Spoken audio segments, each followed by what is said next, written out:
Hello friends, in this lecture we are gonna quickly cover the theory of the topic contract costing. Guys, ये topic के अंदर एक बहुत ज्यादा important theory question है जो हर अल्टरनेटिव एग्जाम के अंदर पूछा जाता है, that is cost plus contract और उसके क्या फीचर्स है और उसका क्या एडवांटेज है. So this is a most important question, याद रखना एग्जाम के पहले देख के जाना ये क्वेश्चन. ठीक है. Now guys, first question cover कर रहा हूं. Right a note on cost plus contract and feature of the cost plus contract. Now guys, cost plus contract क्या है? Here, guys, contractee will pay to the contractor on the basis of, or contract price will be fixed on the basis of total cost of the contract, add some predetermined percentage of profit. So guys, cost के अंदर profit add करके जो है वो contract price fix होता है. यहाँ पे profit percentage will be decided mutually by the contractor and contractee. Now अगला जो part है उसके अंदर हम लोग cover करते हैं what are the features of this contract. ठीक है.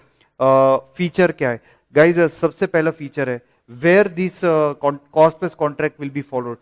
Guys, this cost plus contract method of costing will be followed where exact cost of material, labor, expenses cannot be determined in advance.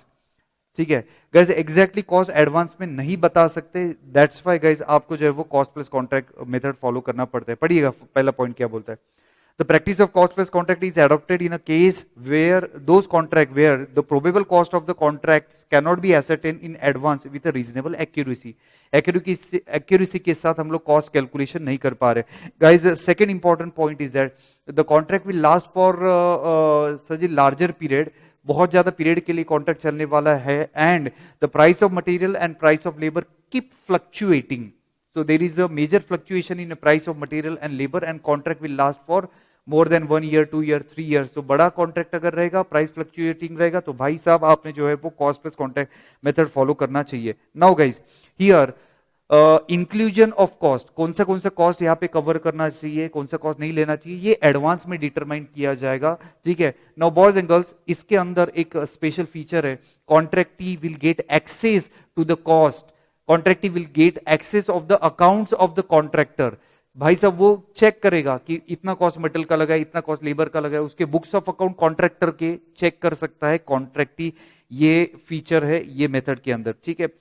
Now guys, next point is that why this cost plus contract is beneficial to the contractor and as well as contractee. Guys, contractor को एक fix percentage of profit मिलने वाला है, then there will be a surety of the profitability, so risk of the loss is zero in such type of contract. And guys, second, contractee के लिए क्या beneficial है, क्यों बेनिफिशियल है? Guys, कॉन्ट्रैक्टी को एक रीजनेबल प्राइस के अंदर जो है वो कॉन्ट्रैक्ट एग्जीक्यूशन करके मिलेगा. So reasonability and guys assurity to the contractor, ये एक फीचर है.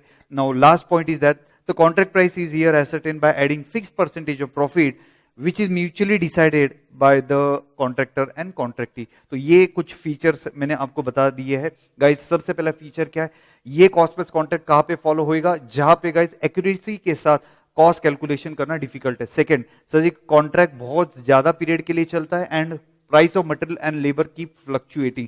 कौन सा कॉस्ट इंक्लूड करना है, कौन सा कॉस्ट इंक्लूड नहीं करना है, ये एडवांस में ही डिसाइड किया जाएगा. And guys, contractee can check the books of account of the contractor. Next one, sir ji this will be beneficial to the contractor as well as contractee. Contractor को क्या फायदा है, there will be a fix amount of profit, he know that there will not be any loss, uncertainty of loss is eliminated. And guys, contractee के लिए why it is beneficial, reasonable amount of profit is added. So guys, reasonability कुछ यहाँ पे होएगा, यानी बहुत ज्यादा profit earn नहीं करेगा कॉन्ट्रैक्टर, कॉन्ट्रैक्टी एक रीजनेबल कॉन्ट्रैक्ट वर्कआउट करेगा. And guys, profit percentage will be decided mutually by the contractor and contractee, और वो प्रॉफिट ऐड करके आपका कॉन्ट्रैक्ट प्राइस आएगा. आइएगा गाइज, सेकेंड क्वेश्चन की तरफ चलते हैं, और second question is escalation clause. जी हाँ, escalation clause. Sir ji this clause empowers, यहां पे क्या दिया हुआ है, दिस एस्केलेशन क्लॉज. ऑलरेडी मैंने रिवीजन लेक्चर के अंदर या नॉर्मल लेक्चर के अंदर इसके बारे में इंफॉर्मेशन दिया, फिर भी इंपॉर्टेंट थियरी क्वेश्चन है, मैं कवर कर लेता हूं. एस्केलेशन क्लॉज क्या है? सर जी ये क्लॉज जो है वो एम्पावर करता है कॉन्ट्रैक्टर को टू ऐड. ठीक है सर जी, जो कॉन्ट्रैक्ट प्राइस है उसके अंदर कुछ अमाउंट ऐड करेगा. नाउ ये कब एप्लीकेबल होता है, if price of material, price of labour increases beyond some level, price of material, price of labour increases beyond some level, then this clause authorizes contractor to add that amount, यानी आपका जो contract price है वो बढ़ जाएगा. ठीक है. It will be beneficial to the contractor as well as contractee. Sir contractor को क्या बेनिफिट होएगा कि sir generally contract price is decided in advance at the starting of the contract, है ना, and this contract will last for 2 3 4 years, so it is very difficult to accurately decide the cost of material and labor and expenses which may fluctuate in future, which may inflate in future, ठीक है। तो guys कुछ limit से ज्यादा अगर आपका material का cost, labour का कॉस्ट बढ़ता है तो कॉन्ट्रैक्टर को प्रॉब्लम होएगा, कॉन्ट्रैक्ट कंप्लीट करने में लॉस होएगा, और कोई भी लॉस के अंदर प्रोजेक्ट कंप्लीट नहीं करेगा, आइदर वो खराब क्वालिटी का करेगा या फिर काम छोड़ देगा। तो ये एक सिक्योरिटी देता है कॉन्ट्रैक्टर को, अगर कुछ लिमिट से ज्यादा cost of material and labour increase होता है, एक्सपेंसेस इंक्रीज होता है, तो guys contractee will pay extra amount to the contractor. ये था आपका एस्केलेशन क्लॉज। और अगर ये जो एस्केलेशन क्लॉज अगर अपन ने कॉन्ट्रैक्ट के अंदर, अपना जो म्यूचुअली कॉन्ट्रैक्ट हुआ है वो कॉन्ट्रैक्ट के पेपर के अंदर ये क्लॉज डाल के रखा है, तो इसको आप बोलेंगे एस्केलेशन क्लॉज। चलिएगा बढ़ते हैं आगे। गाइस नोशनल प्रॉफिट, बच्चों नोशनल प्रॉफिट क्या है? कॉन्ट्रैक्ट अकाउंट के डेबिट साइड के अंदर आता है आपका टू नोशनल प्रॉफिट। तो नोशनल प्रॉफिट क्या है guys? Work certified, value of work certified. मैंने ऑलरेडी रिवीजन लेक्चर के अंदर या फिर रेगुलर लेक्चर के अंदर बताया था, ये जो वर्क सर्टिफाइड है इसके अंदर प्रॉफिट इंक्लूडेड रहता है।